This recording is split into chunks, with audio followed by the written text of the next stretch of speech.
Antoine Medley is a dynamic keynote speaker, philanthropist, mentor, author, and entrepreneur. Advocates for a life dedicated to service, inspiring adults and youth to embrace the call to action. He believes in the inevitability of choice, urging individuals to confront their destiny courageously. Medley's life is a beacon of service, illuminating the path for others to discover their journey toward making a difference. Put your hands together for Antoine Medley, y'all. Before I start my talk, again, I want to thank you guys for being here. I mean, you could be anywhere else on your Saturday night, but you're here with me, and you've hung in there with me and with us. So I want to, again, thank you all. I want you to give yourselves a round of applause.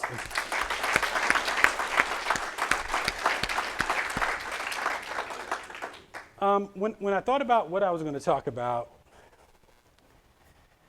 let me ask you guys a question. How many of you in here have ever been broken? I heard that a couple of times with other speakers. How many of you guys have been broken where you've been broken emotionally, psychologically, financially?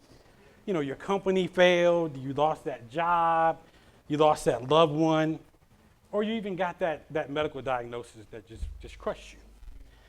I know for me, I've had a lot of those things in my life. I haven't lost many jobs. I haven't lost many jobs, thank God. I mean, I heard people talking about they got laid off. I've never been laid off. Thank God for that. But when I think about that, my memory takes me to other spaces in my life where I have been broken. I have had things happen to me in my life that have seemed like they crushed me. They crushed me. They crushed my spirit. And I'm pretty sure you guys have had the same. I've had some things happen in my life. My wife and I, we lost our first child. You know, that was heavy. That was heavy on us.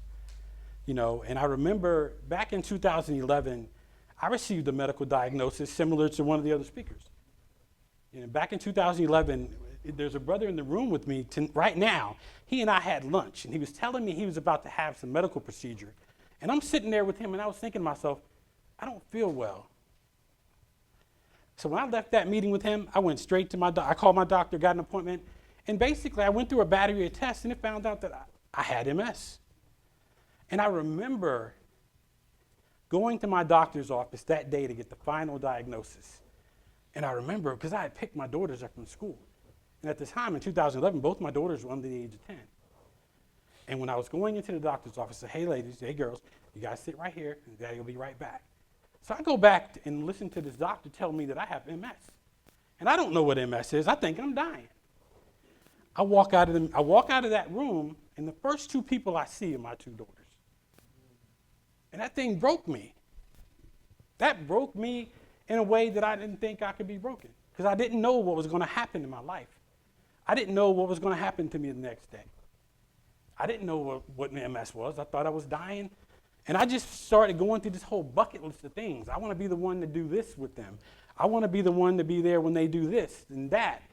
And I felt so hopeless. And the people that know me, the people that know me personally, they know hopelessness is not something that runs through my mind. I never feel that way. But I felt that way that day. And I could have folded up and balled up and said, you know what, I'm just going to take my ball and go home, and I'm not doing anything else in the community.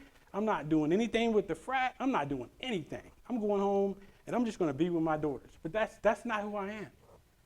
I saw it as a challenge from God to say, hey, Antoine, are you who you say you are? And I said I am. And I thank God that he's allowed me to stay healthy enough to continue doing the works that I do. And I thought to myself, and I said, you know, this song says I got to do better. I said, you know what? From this point, I got to do better. I got to do things a little bit better. I got to better my life while I'm given the opportunity. Because with MS, you're kind of like a walking time bomb. You don't know what's going to happen from day to day. And I said, you know what? I'm going to go back to school. I went back to school, man. I got my master's degree. I graduated with a 4.0. I was the man. I was just like, okay, what's next? And so I keep pushing myself to do better and better and better. And I think in those moments of brokenness are opportunities for us to find ourselves and to go become better. But we got to be very intentional. It's not accidental. You got to say, I'm hurt. But I got to take a step forward. I'm not going to take any steps backwards. I'm going to take steps forward. I'm going to be better. And I don't know how many of you guys, when I was growing up, my favorite show on television was The $6 Million Man. Do you guys remember that show? I absolutely loved that show. I had the $6 Million Man lunchbox. I had the $6 million action figure where you can open up his arms and see the stuff inside his arms. And when you think about Steve Austin was a mere man. He was an astronaut. He crashed a rocket. His life was destroyed. But guess what? Oscar and his little band of guys came in and put him back together and gave him all this bionic stuff. Now he could lift cars. He could outrun cars. He could see far out that bionic eye of his. I got to put my glasses back on. But Steve Austin was broken. He became better. He's broken, but he became better. We can do that. And a lot of times we need people. We need other people to help us become better. We definitely need God to help us become better, right? And I know Steve Austin's not real, but I'm a nerd. I'm a nerd, right? I like Marvels. I like DC Comics. I think about Batman. Batman's a mere man, right? He doesn't have any superhero powers. But guess what? When Batman was young, he lost his parents. He was super rich. And what did he do? He got better, and guess what he did? He became a hero. So I believe that we can be broken, we can become better, and we can become a hero. And becoming a hero means we help other people, right? Spider-Man, he did the same thing. He got bitten by a spider. He was broken. He became better. He became a hero. The same thing with Black Panther, right? What? His father died. He became king. He became a hero. And when you become a hero, you don't keep that to yourself. You don't use your better to yourself. They became heroes to help other people. And I think that's something that we can do. We can definitely do that, right? Another crack in my life is my brother. My brother passed a couple of years ago. Completely unexpected, right? Completely unexpected. It hurt so many people in my family, right? But at the same time, I was thinking, what am I going to do with this? What am I going to do with this, right? I can't stay broken. It hurts, but I cannot stay broken. I've got to do better. I got to do something. I got to get out here and help some more people. I got to do something. I just can't sit in this because if I sit in it, it's going to eat me alive. So I can't do that. I got to pick up that broken pieces and go do something, right? And I think back on there's a Japanese art form called kintsugi, where they take pottery, right? They take broken pottery, they put it back together, and they seal those pieces back together with precious jewels. Not jewels, but like precious metals like gold or silver or platinum. So they put these things back together with those precious things, with those precious minerals, and those things become more valuable than they were before they were broken. They're put that back together with gold, right? So I really feel like in our lives that we can take our broken spaces and our broken selves and we can become better. We can go become more valuable than we were before we were broken, right? We don't have to hide our cracks.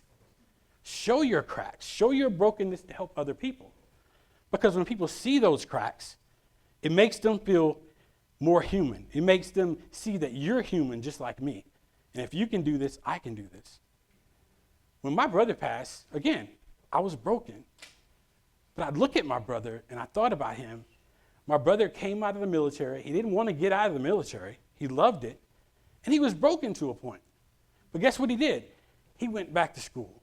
He fought his way through school, and my brother finished school, graduated from college. I was so proud of him. So proud of him. But guess what? In no time, less than 2 months after he graduated, my brother passed.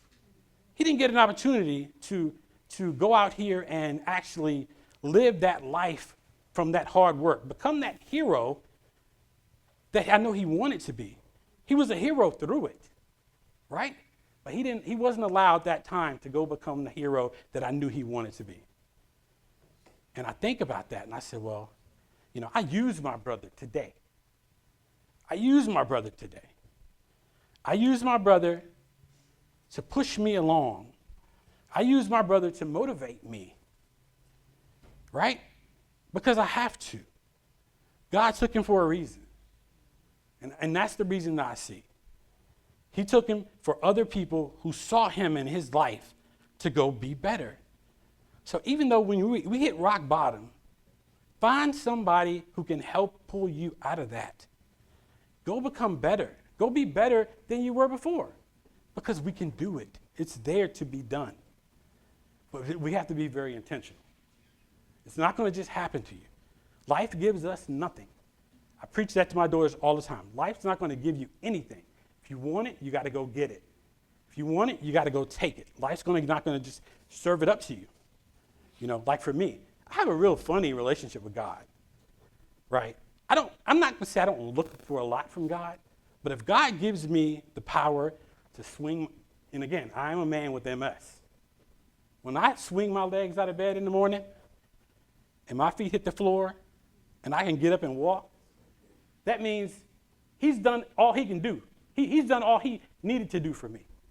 He's given me that. So that means I got to get up and go do my part, right? No matter what it is, I got to get up and go do my part.